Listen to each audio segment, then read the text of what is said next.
માંજલપુરમાં નિસહાય blind charitable trust દ્વારા સંગીત સંધ્યા સાથે નવા વર્ષની કરાઈ ઉજવણી. પ્રજ્ઞાચક્ષુ કલાકારોએ સંગીત સ્પર્ધામાં પોતાની પ્રતિભા પાથરી. વડોદરાના માંજલપુર વિસ્તારમાં નૂતન વર્ષના મંગલ પ્રારંભ નિમિત્તે નિસહાય બ્લાઇન્ડ ચેરિટેબલ ટ્રસ્ટ દ્વારા એક પ્રેરણાદાયી સાંસ્કૃતિક કાર્યક્રમનું આયોજન કરવામાં આવ્યું હતું. માંજલપુર સ્થિત પવિત્ર જલારામ મંદિરના પરિસરમાં વર્ષના અંતિમ દિવસે વિદાય અને નવા વર્ષના આગમનને વધાવવા માટે સંગીત સંધ્યા અને ભોજન સમારોહ યોજાયો હતો. આ કાર્યક્રમમાં પ્રજ્ઞાચક્ષુ કલાકારોએ પોતાની કલા રજૂ કરીને ઉપસ્થિત સૌ કોઈને મંત્રમુગ્ધ કર્યા હતા. આ સંગીત સંધ્યામાં દિવ્યાંગ ભાઈ બહેનો માટે વિશેષ સંગીત સ્પર્ધાનું પણ આયોજન કરવામાં આવ્યું હતું, જેમાં મોટી સંખ્યામાં સ્પર્ધકોએ ઉત્સાહભેર ભાગ લીધો હતો. દ્રષ્ટિની મર્યાદા હોવા છતાં સુર અને તાલના સુમેળ દ્વારા કલાકારોએ પોતાની આંતરિક શક્તિઓનું અદ્ભુત પ્રદર્શન કર્યું હતું. કાર્યક્રમમાં ઉપસ્થિત શ્રોતાઓએ દિવ્યાંગોની આ પ્રતિભાને તાળીઓના ગડગડાટથી વધાવી પ્રોત્સાહિત કર્યા હતા. ટ્રસ્ટના જણાવ્યા અનુસાર આવા કાર્યક્રમોનો મુખ્ય હેતુ દિવ્યાંગોમાં રહેલી કલાને પ્લેટફોર્મ પૂરું પાડવાનો અને તેમને સમાજમાં સન્માનજનક સ્થાન આપવાનો છે.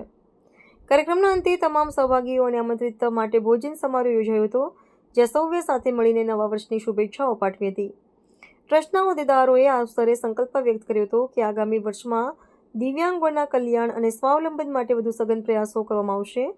જલારામ મંદિરના આધ્યાત્મિક વાતાવરણમાં યોજાયેલા કાર્યક્રમો સમાજમાં સમરસતા અને માનવતાનો સુંદર સંદેશ ફેલાવ્યો હતો. આજે જલારામ મંદિર માંજલપુર ખાતે નિસહાય બ્લાઇન્ડ ચેરિટેબલ ટ્રસ્ટ દ્વારા જે સમાજમાં ખાસ અંધજનો, અપંગો અને મોટી ઉંમરના વિધવા બહેનો માટે વજન હરીફાઈ, અલ્પાહાર, ઇનામ વિતરણ અને અંતાક્ષરીનો કાર્યક્રમ રાખેલો છે. સમાજ જ્યારે ખૂબ ચારે બાજુથી ખુશ થઈને આ વર્ષને વિદાય આપે છે, નવા વર્ષનું સ્વાગત કરે છે, ત્યારે અમે આ જે ઉપેક્ષિત વર્ગ છે એ લોકોને આનંદ પ્રાપ્ત થાય એ જ હેતુથી અમે આ કાર્યક્રમનું આયોજન કર્યું છે.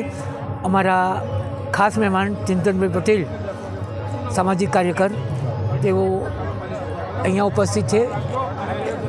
એમનું બહુમાન રાખેલ છે. ઉપરાંત અરવિંદભાઈ રાઠોડ એ પણ સામાજિક કાર્યકર છે સિંહાબાગમાં, એમનું પણ બહુમાન રાખેલું છે.